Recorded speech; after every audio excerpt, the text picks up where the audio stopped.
Monsieur le recteur, monsieur le vice-recteur, monsieur le PAPC, honorable assistance, je tiens à vous remercier pour cet événement aussi important pour l'Agence nationale de déchets. Aujourd'hui, l'Agence nationale des déchets donne beaucoup d'importance pour les jeunes investisseurs dans le domaine de la gestion des déchets et beaucoup plus aussi pour les jeunes, que ce soit universitaires ou bien même ceux qui sont un peu désorientés par rapport à leur création de micro-entreprises. Là, je viens vous...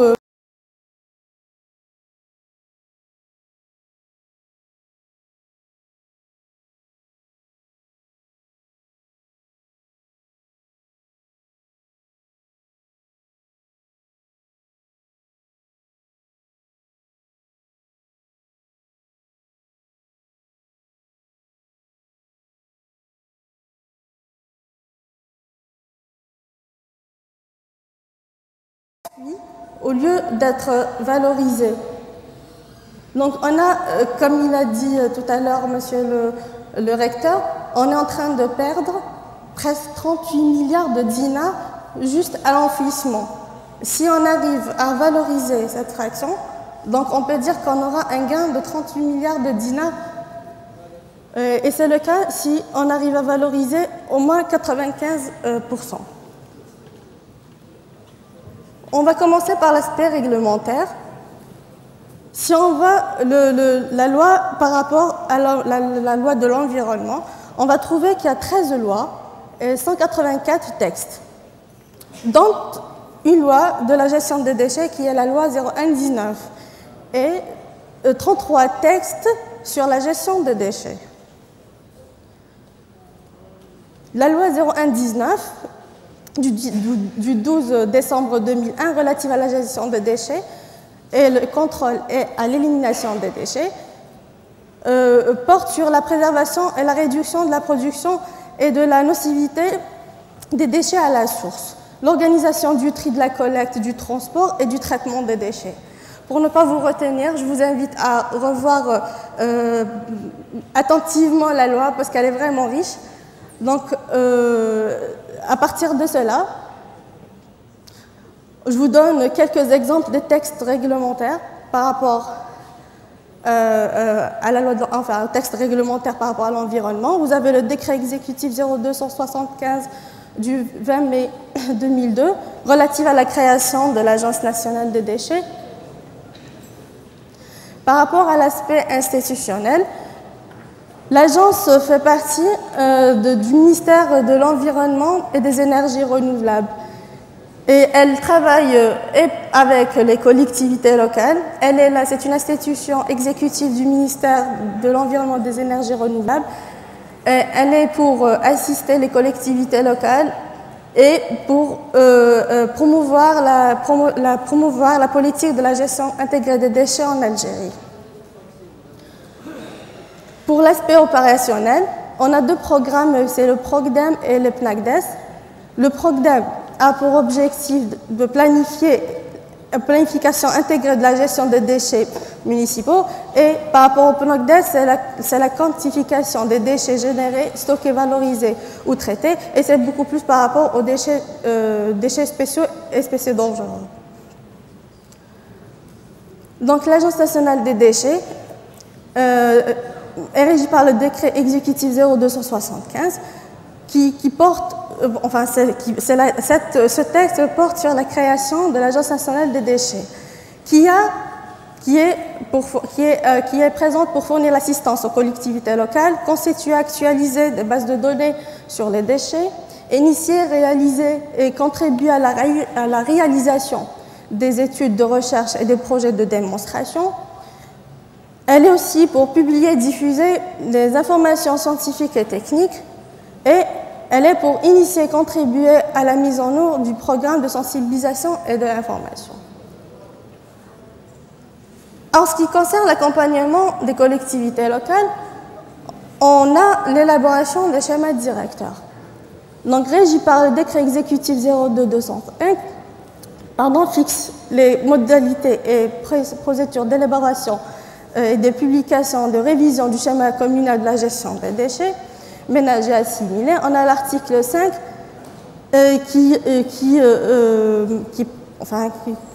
qui précise qu'il peut être fait appel au service de l'Agence nationale des déchets.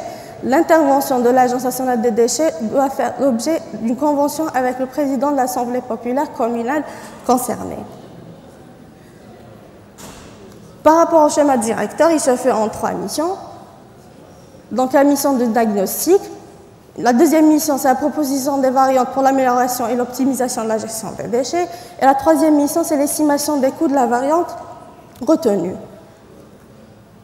Toujours par rapport à l'accompagnement technique des EPIC CET, donc on a soit par rapport à la conception, donc on fait l'étude de réalisation des casiers, étude fermeture et dégazage des casiers, etc. La réalisation, donc suivi des travaux de réalisation. Et ce qui concerne l'exploitation, audit de fonctionnement des CET, on fait des formations de procédure, d'exploitation des CET, des plans annuels d'exploitation des CET, suivi de la durée de vie des casiers, suivi des amaniations des biogaz issus des déchets. Vous avez par exemple une carte de la wilaya de Msila, les CET de Msila, par rapport à l'émanuation du biogaz. Ce qui concerne le système d'information national sur les déchets, donc l'Agence nationale a un système d'information sur les déchets qui consiste à collecter des données et des informations. Il a des responsables à l'agence veillent sur l'analyse et la conciliation. Et puis, on diffuse à travers un système intranet les informations sous forme d'indices et indicateurs. Et cela à travers le site web de l'ANV ou bien le site web du SNID, du système national d'information sur les déchets. On a quelques indicateurs nationaux, qui est la superficie de toute l'Algérie, le taux de population sur les zones rurales, la densité moyenne par kilomètre carré, c'est 17 habitants par kilomètre carré. On a le taux de population par rapport aux zones urbaines, c'est 65%. Et cela, c'est pour relever le ratio par rapport aux zones rurales et par rapport aux zones urbaines. Donc vous avez la quantité de déchets produits, c'est 13 millions de tonnes par an. Le ratio, c'est 0,85 kg par habitant par jour. Et voilà, la croissance annuelle, elle est à 3%.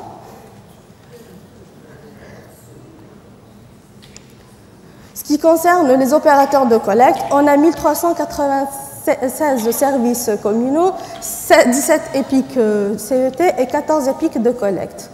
Les installations opérationnelles, on a 91 centres d'enfouissement technique, dont 73 sont à saturation entre 70 et 100%, et 49 saturés entre 0 et 70%. On a 14 centres de tri, 11 déchetteries, 82 décharges contrôlées et 33 zones de gravat. Pardon, je m'excuse. Le contexte est en jeu. On voit que l'accroissement des quantités de déchets depuis 2012, qui était à 10,3 millions de tonnes, s'est élevé à 11,5 millions de tonnes en 2016 et continue à se lever jusqu'à 13 millions de tonnes en 2017. D'après une campagne de caractérisation en 2014, on a pu relever quelques pourcentages des fractions de la composition d'une poubelle algérienne. Donc on a par rapport à la matière organique, on est à 54%, je m'excuse, 17% plastique. Pour les métaux, vraiment c'est une petite fraction, métaux verts, textiles et autres déchets. Voilà, toujours c'est une comparaison entre, toujours une comparaison de la caractérisation faite en 2014. Vous avez quelques chiffres clés, puisqu'on dit que voilà, on est en train de faire des recherches, des études et tout, pour relever des indicateurs sous forme sous forme de quelques chiffres clés. On a un modèle d'une fiche signalétique, donc ces indicateurs, on les traduit sous forme de fiche signalétique. Pour la wilaya de Béjaïa, elle a été faite en 2017. C'est un modèle aussi d'une fiche signalétique des DAS faite à la wilaya de Tipaza. Des fiches signalétiques d'installation, des CET. La localisation des décharges brutes par rapport à la wilaya de Béjaïa. On ne voit pas bien le détail, donc c'est très intéressant de voir les détails.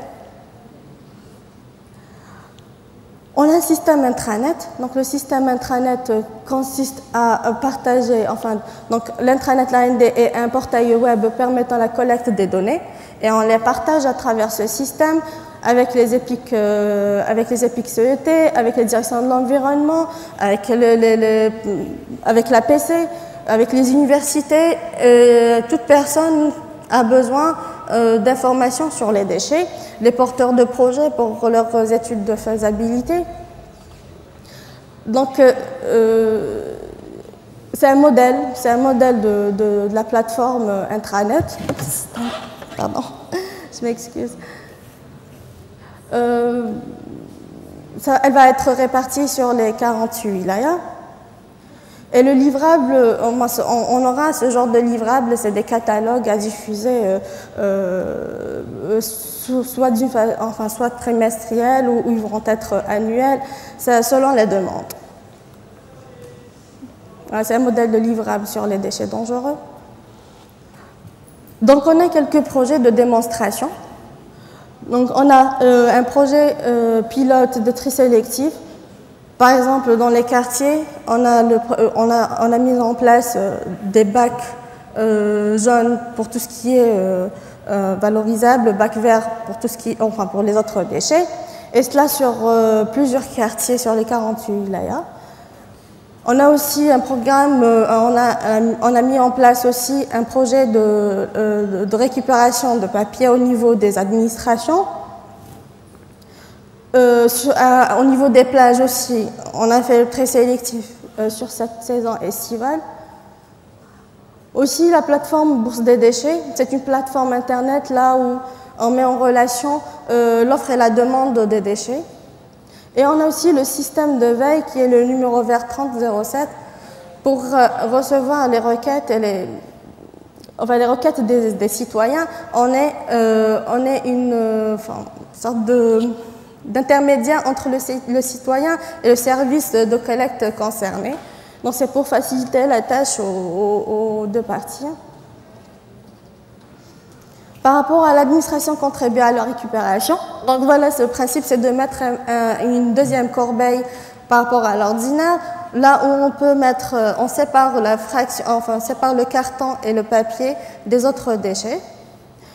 On a pu récupérer sur 10 ministères, comme on a commencé à faire le projet sur 10 ministères, en espérant qu'ils vont les appliquer sur leur secteur d'activité. On a pu récupérer 150 tonnes depuis 2013.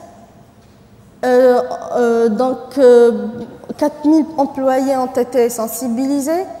Et si on veut parler langue des chiffres pour mieux expliquer l'importance de récupérer ces déchets, quand on veut par exemple fabriquer une tonne de papier, on est obligé d'abattre 17 arbres. Donc si on a pu récupérer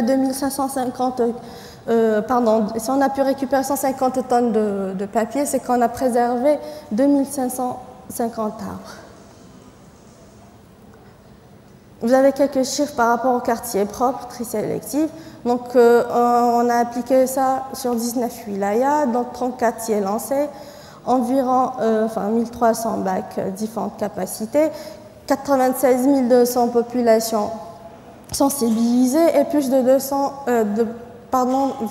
800 écoliers sensibilisés.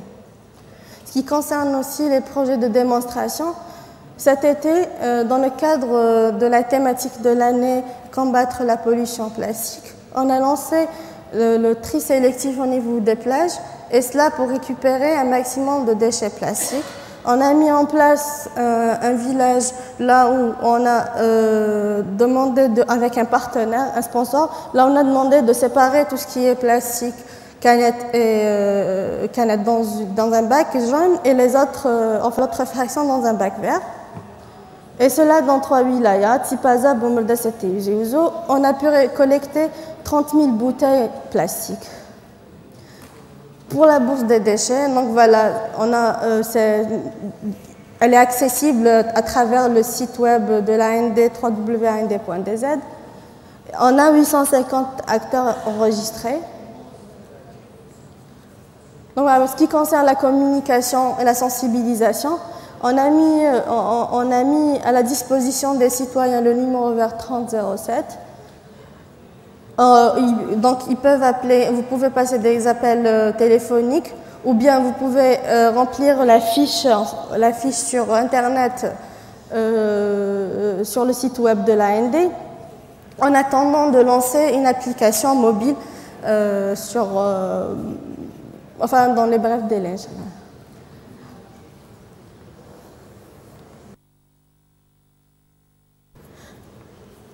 Par rapport au numéro vert, donc jusqu'à maintenant, on a eu que 8 requêtes par rapport à la wilaya de Béjaïa. Et actuellement, on est arrivé à 778 sur le territoire national. Voilà, la plupart des appels de la wilaya de Béjaïa est par rapport à un défaut de collecte ou bien à une décharge sauvage.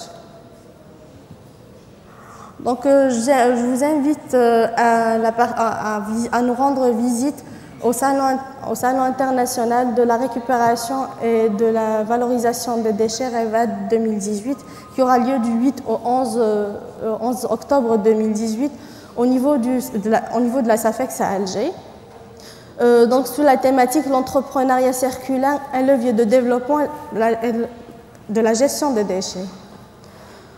On lance aussi des campagnes de sensibilisation à travers nos réseaux sociaux, puisqu'on est passé de la communication ordinaire classique à une communication ou bien à une campagne de sensibilisation digitale. Donc, soit on diffuse des spots télévisés durant le mois de Ramadan, par exemple, on lance des concours. Par exemple, c'est un concours qui a été lancé le mois de Ramadan pour la meilleure recette recyclée. Et cela permet aux gens déjà d'être à jour par rapport à ce que fait l'agence. Ils adhèrent aux éco-gestes et ils gagnent à la fin des cadeaux. Je vous ai parlé du village de la saison estivale.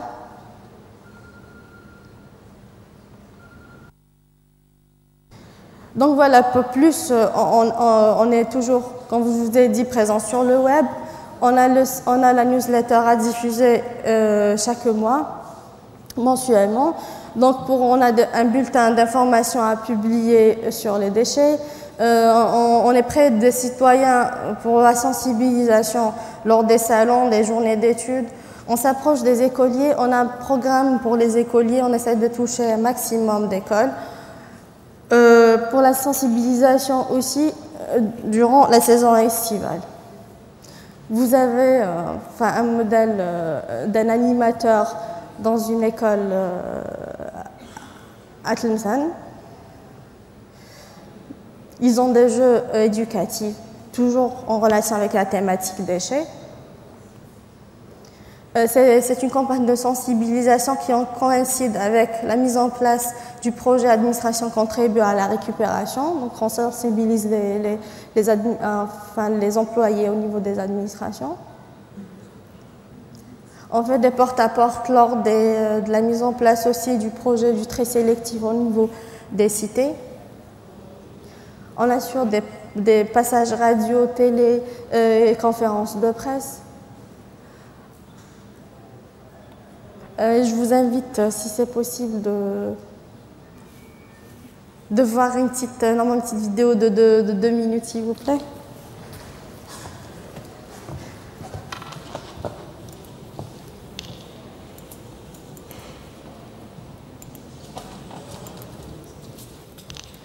Pardon.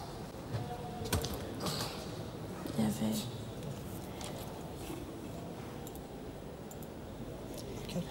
La vidéo? Oui, merci. Donc c'est un modèle de spot qu'on diffuse régulièrement. Ça dépend l'occasion de la diffusion.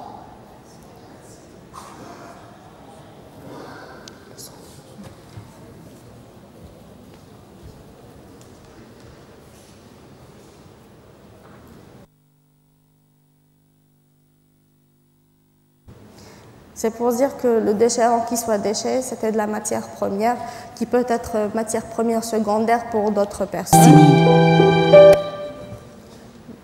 Donc au lieu de multiplier le travail sur les centres d'enfouissement ou bien de les enfouir directement, on peut les trier à la source. استعمال البلاستيك في الحياة اليومية. اختيار الحلول المستدامة والتي يعاد استخدامها. تشجيع الصناعات الصديقة للبيئة. للتغلب على التلوث البلاستيكي. ارفض ما لا يمكنك إعادة استعماله. وزارة البيئة والطاقات المتجددة.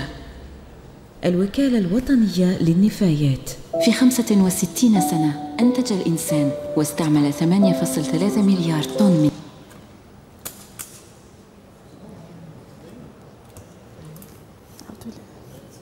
présentation. Je m'excuse. Hein? Oui.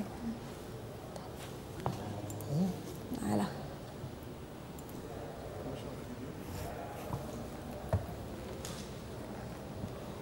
Donc on a quelques chiffres clés. Donc il y a 2900 entreprises qui activent dans le domaine de la gestion des déchets. D'après le dernier discours de Madame la ministre de l'Environnement, des Énergies renouvelables, Madame Zerouati, Fatma Zahra, donc elle a déclaré qu'il y a 13 millions de tonnes d'ordures quotidiennement jetées, 6,1 millions de tonnes étaient recyclables, tandis que le taux réel de recyclage ne dépasse pas les 7%. Donc on vise, l'objectif c'est d'arriver à 30% de recyclage. Et par rapport à, elle insiste aussi sur l'implication des jeunes à travers la création de micro-entreprises dans le domaine du recyclage, pour lequel l'État accorde une grande importance et où dans le cadre du mouvement du nouveau modèle économique a encouragé l'investissement dans le domaine des activités de recyclage. Donc, je voudrais terminer par un petit conseil. Donc, pourquoi pas adopter la réflexion 3R. On doit réduire nos déchets. Si on n'arrive pas à réduire, on est obligé d'acheter. Donc, on essaie de réutiliser. Si on n'arrive pas à réutiliser, donc on essaie au moins de recycler. Donc voilà, avant de terminer, au nom de mon directeur général, M. Aman Karim, qui aurait voulu être qui voulait être vraiment entre vous, aujourd'hui il s'excuse. Donc voilà, je vous remercie tous pour votre attention. C'est gentil, merci.